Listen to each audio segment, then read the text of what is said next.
What the hell was that? Shh. What the hell was that? I don't know. He just cut his hand really bad. Let's go. Let's go, buddy. Please.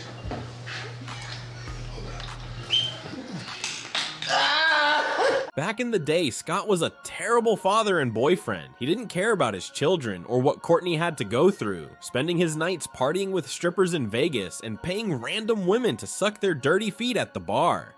The way Scott treated Kourtney was traumatizing. Ever since Kourtney got with Travis Barker, it seems like Scott is in the past. But she will never forget how toxic her relationship was with Scott. After years of drunken meltdowns, paternity scandals, sexual allegations, rehabs, and loads of fighting, the pair finally ended their relationship in 2015. It's a single mom waiting for her partner to come home. And you don't need to wait for him to come home anymore. Throughout their relationship, Kourtney has always been so stressed. But how did their toxic relationship start?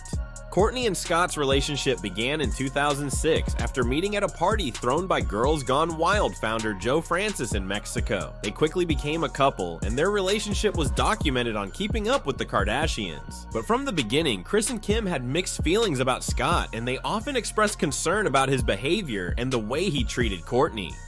I have serious doubts about Scott because I found out he's cheating on Kourtney. And as her mom, I want to tell her, but I don't know how. Do you think he's ready for a monogamous relationship? But things really became a problem when Kourtney and Scott had children, and Kourtney announced that she was pregnant with their third child. That I am pregnant. You just keep suckering me into these kids. I wasn't like I planning can't this. handle all this responsibility.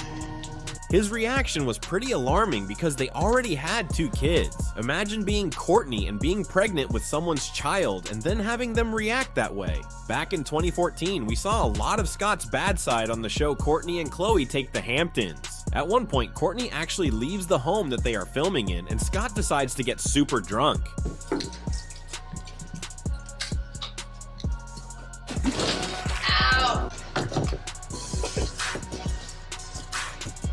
I can't believe Kourtney's gone. So he was acting like a drunk college kid when he should be acting like a father. And it got even worse, but what were these producers thinking? Because they obviously could see that Scott was not doing well, so why did they continue filming him? Yeah, of course it's good television, but no one was really helping him when he was kind of crying out for help while he was battling his addiction. It was clear that he had mental health issues and getting crazy drunk like this all the time while he was around people who were filming him and his bodyguards. And as soon as his girlfriend got away, he lost himself.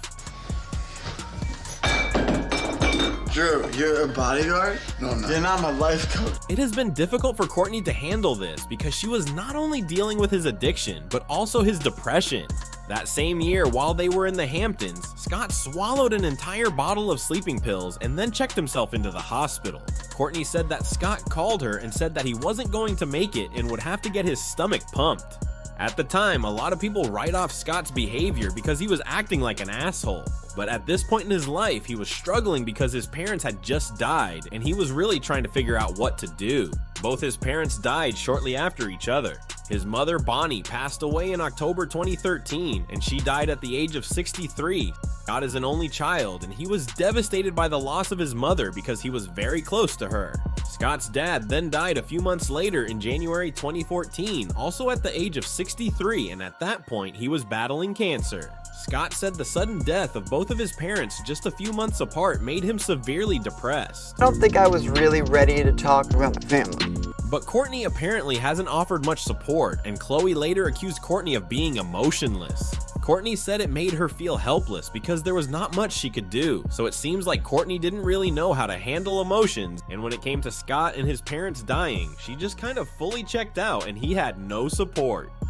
Another big problem in their relationship was the fact that Kourtney never ever wanted to marry Scott. It wasn't on her radar, and we all saw how quickly she married Travis Barker. It seems that Kourtney adamantly refused to marry the party boy over fears that it would only result in a very costly divorce because of his drinking problem. A source said that Kourtney also didn't believe in the institution of marriage after seeing what it did to her parents, Kris Jenner and Robert Kardashian. Scott at this point revealed that he and Kourtney weren't even sharing a bed. On an episode of Kourtney and Khloe Take the Hamptons, Scott yelled at Kourtney, "We haven't slept together in 5 years." Kourtney said that she needed space to think clearly without Scott sleeping by her side. Scott's drinking problem in 2014 really aided in their relationship ending. Kourtney shared on TV that Scott wanted to go to rehab. In a long overdue move, Scott entered the Mountainside Treatment Center rehab facility in Connecticut to deal with his substance abuse issues. Kourtney responded coldly when he returned home. Well, first of all, he's just like severely depressed. He just makes up whatever like pills he thinks he needs to take, and then if you drink with it, I don't think it's good, and just stuff like that. In this moment, Kourtney decided to check out, and it seems like Scott just continued to spiral. Scott had a wild night in Vegas before Kris's birthday party, spraying the crowd and meeting fans in the middle of the casino. This night ended in a fight between Kourtney and Scott, but the soon-to-be father of 3 downed a bottle of booze and shouted obnoxiously during a quiet family gathering. Yo, let me pop it. Yo, you a Hollywood man. Well, at this point, Scott's full-on drunk. Scott, no, Scott. Oh my God. No, Scott. And we haven't even gotten to the club yet, and I'm seriously worried. I've really got to get him to slow down or we're gonna have a huge problem. 2014 was a bad year for the couple. They broke up, but besides that, Scott reportedly put his relationship with Kourtney at risk by partying with other women in the Hamptons. According to In Touch, after Scott got wasted at the Sunset Beach Hotel, he was hitting on girls left and right. An eyewitness said that he allegedly offered a woman money to suck on her toes and she let him, then he didn't even pay her. Scott just wanted to get himself into trouble but couldn't get away from the media, so every little thing he did got himself in the press. And around this time in 2014, they had the worst fight of their relationship. Scott accused Kourtney of emotional abandonment after the death of his parents. A source said that Scott believed that Kourtney had only used him as a donor. And while these news articles were coming out, Scott was being hounded by paparazzi, and at some point he even kind of fought an 80-year-old paparazzi man. Man, move. You're walking to the meeting. You're walking into. You're looking to your. Shut the up. Everything okay? Get away from my car. What happened? Scott run into you? He pushed me out of the way.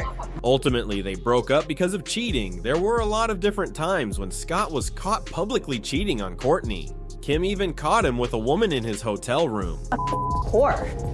Such a tramp. Get your and get the And in July 2015, Scott was hanging out with this stylist named Chloe in France, and they were all in public cuddling with each other, acting like Kourtney didn't exist. Kourtney decided to end it with Scott after this. She was on the verge of a mental breakdown.